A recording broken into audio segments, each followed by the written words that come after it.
Зеленский улетел из страны. Россия запросила переговоры с США. Срочный звонок в Вашингтон. Путин и Трамп назначили новую встречу в Европе. Заявление Кремля и Белого дома. Разворот Трампа. Названы причины, почему американский президент так резко стал на сторону Киева после волны критики. Как республиканец доказал, что он одна дива в комнате, а Зеленский и Ермак не рок-звезды. О чем речь? Немцы и россияне могут направить друг против друга оружие в ближайшие полгода. Столкновение Берлина и Москвы. Мнение граждан Германии. Обсудим. Беларусь начинает войну с любителями кофе и шопинга. Лукашенко отдал приказ. На улицы страны выходят рейдовые группы МВД. Детали. Тройной удар. Нападение Киева на Одессу. Зеленский под катком критики. Удар по демократии и зачистка конкурентов. Детали резонансных материалов. Особый режим. Международный аэропорт Алматы под пристальным вниманием силовиков. Что происходит? Удар по Маше и Медведю призывает нанести нацполиция Украины. В России же решили бороться с «ну погоди». Чем не угодил волк и крокодил Гена? Резкий ответ политикам. Об этом и не только. Досмотрите. Всем привет, это «Время Прядко», коротко, четко и по делу о том, о чем говорят в мире. Как всегда, жду ваших комментариев и ответов на мои вопросы. Пожалуйста, поддержите лайком и поделитесь видео на своих страницах в соцсетях. Время начать. Скандал и решение Тбилиси. Главу ОБСЕ оштрафовали за участие в грузинских протестах, в частности, за незаконное перекрытие проспекта Руставели. Министр иностранных дел Финляндии и председатель ОБСЕ Элина Валтонен теперь должна заплатить Грузии штраф. Это решение МВД. Речь о 5000 лари. Это практически $2000. 14 октября Валтонен появилась у здания парламента, где проходила акция протеста. Прямо с Руставели она записала видеообращение, которое вскоре разлетелось по соцсетям. В нем Валтонен говорила, что грузины собрались перед зданием парламента в Тбилиси, чтобы выразить свою обеспокоенность репрессивным направлением развития их страны. И что граждане Грузии имеют полное право на демократию, свободу выражения и основные права человека. Это была цитата. Узнав о штрафе от грузинского МВД, Валтонен написала обращение к премьеру Грузии Кабахидзе, напомнив ему о заключительных актах Хельсинского совещания и пригласила Финляндию посетить любые демонстрации и митинги. Я приглашаю вас, премьер Кабахидзе, приехать в Финляндию, встретиться со свободной прессой и посетить любую демонстрацию по вашему выбору.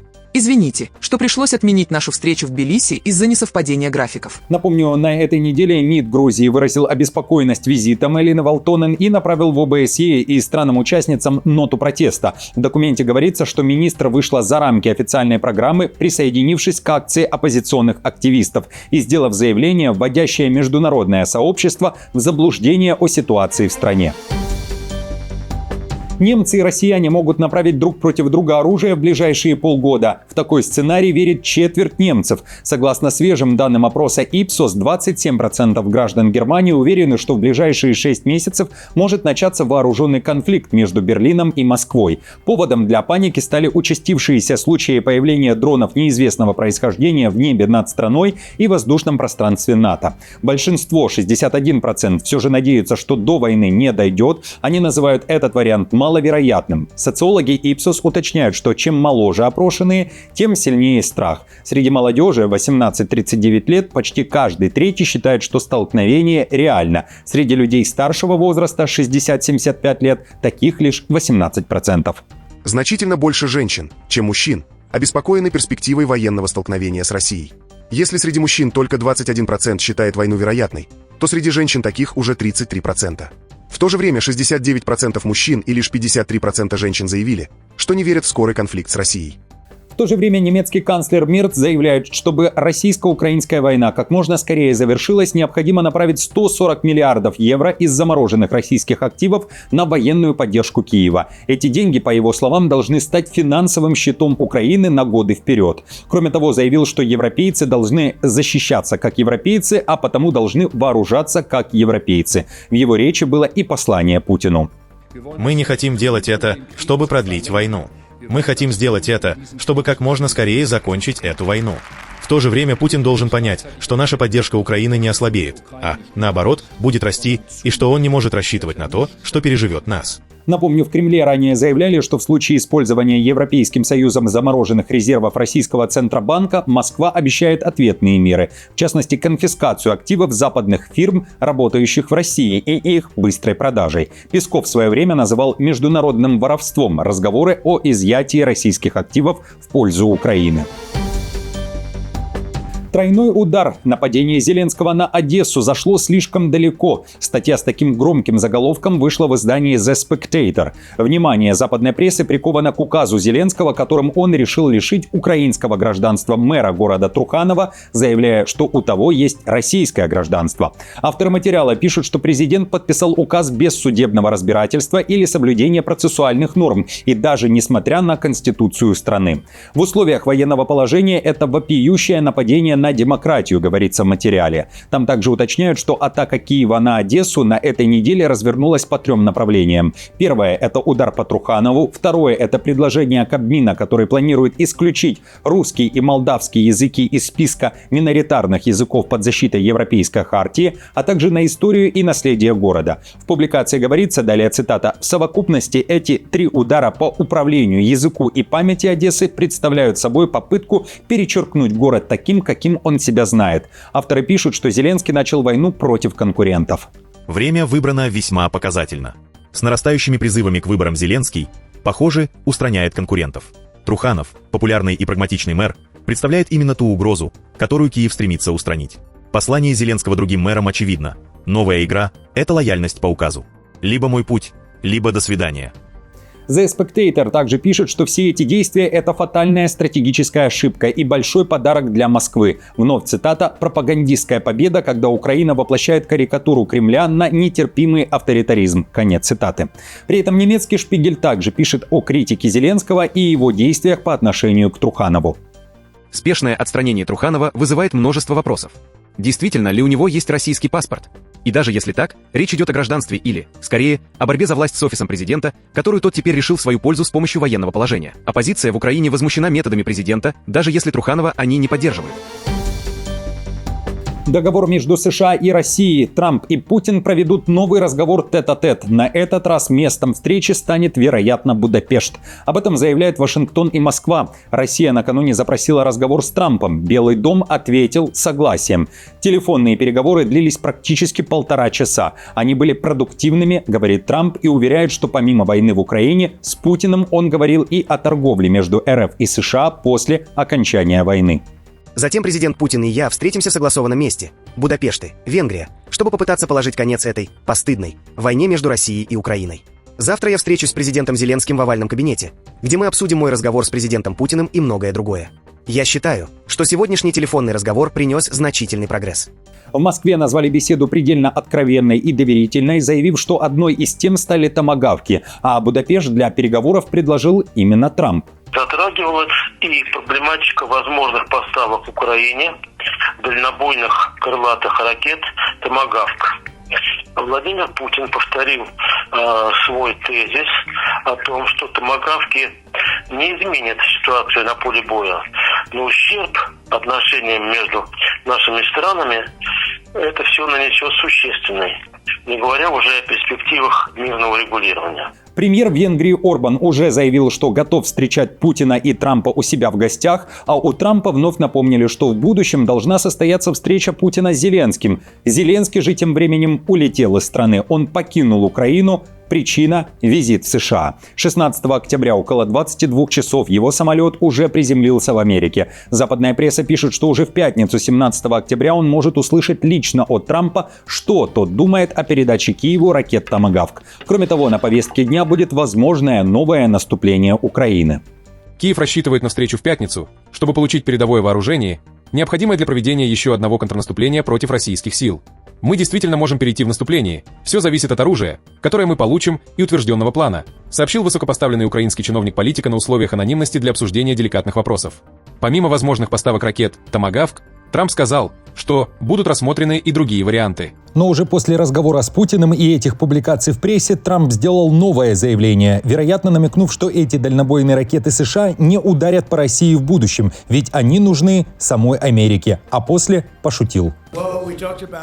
Мы немного об этом поговорили, но нам нужны томагавки для Соединенных Штатов Америки. У нас их много, но они нам нужны. Мы не можем истощать арсенал нашей страны. Не знаю, что мы можем с этим сделать. А вообще я сказал ему, вы не возражаете, если я дам несколько тысяч томагавков вашей оппозиции. Да, я так и сказал, и ему эта идея не понравилась.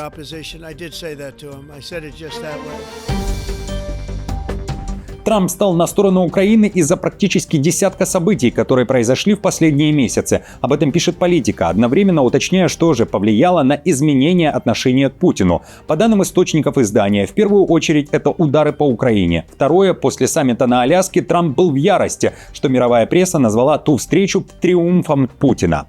Кроме того, на американского президента оказали давление некоторые европейцы и даже король Великобритании. Как сообщается, он говорил Трампу, что Украина – великая страна, что повлияло на его позицию. Также постарался и Зеленский, он изменил стиль общения. В материале говорится, что с начала войны Зеленский и глава его офиса Ермак привыкли, что к ним относятся как к рок-звездам и к мировым знаменитостям. А потом пришел Трамп и говорит, цитата, «В этой комнате может быть только одна дива – я». Это и стало причиной скандала в Белом доме. Зеленский впоследствии сделал работу над ошибками, и помимо всего Трамп остался недоволен союзом России, Китая и Северной Кореи. В материале также говорится, что после изменения отношения Трампа в Киеве все чаще говорят о скором завершении войны.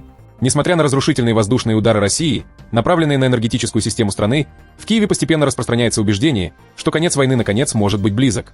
В столице надеются, что к весне или лету президент России Владимир Путин будет готов к серьезным переговорам, и что разговоры о возможном окончании войны в следующем году станут реальностью.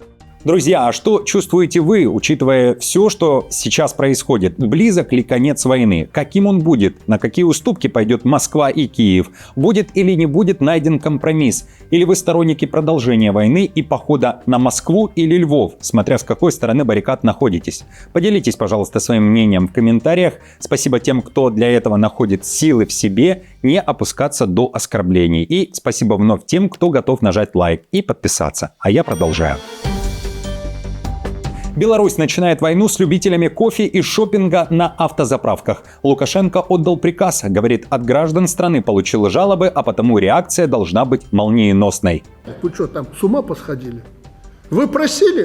Просили. Я принял решение. На каждой заправке должны быть сопутствующие товары, которые нужны всегда, расходная мелочь и кофеек. Сегодня не можем подъехать, заправиться, потому что не там автомобили стоят. Александр Ильич, поручите Кубракову, чтобы он там до понедельника навел железный порядок. Теперь по всей стране начинают работать рейдовые группы МВД, которые должны навести порядок с автомобилями, которые создают пробки и хаос на автозаправках. Кроме того, с руководством автозаправок проведены профилактические беседы о необходимости соблюдения мер безопасности для посетителей, а также разграничения деятельности по реализации топлива и продаже сопутствующих товаров, продуктов питания. Особый режим. Международный аэропорт Алматы превратился в площадку для масштабных антитеррористических учений. С 8 утра до 3 дня 17 октября силовики отработают сценарий возможных атак прямо в действующем аэропорту, сообщает Алматинский городской оперативный штаб по борьбе с терроризмом. Паниковать не стоит, это не ЧП, а запланированная тренировка, хотя обстановка обещает быть максимально реалистичной. Перелеты и движение транспорта останутся без ограничений. В штабе по борьбе с терроризмом предупреждают, все под контролем. Цель – проверить готовность служб и отточить действия на случай настоящей угрозы. Жители и гостей просят сохранять спокойствие. При этом в полиции сделали заявление: неповиновение законному требованию лица, участвующего в обеспечении общественного порядка, влечет за собой административную ответственность, цитируют правоохранители из СМИ Казахстана. Учебные задачи направлены на совершенствование механизма пресечения акта терроризма на объектах транспортной инфраструктуры. Просим соблюдать меры безопасности и выполнять законные требования задействованных служащих государственных органов. Удар по Маше и Медведю призывает нанести Национальная полиция Украины. Там считают, что настало время наложить санкции. Об этом заявил украинский народный депутат Ярослав Юрчишин, который утверждает, что по данным Нацпола, популярный в Украине мультфильм имеет прямые связи, далее цитата, со страной-агрессором.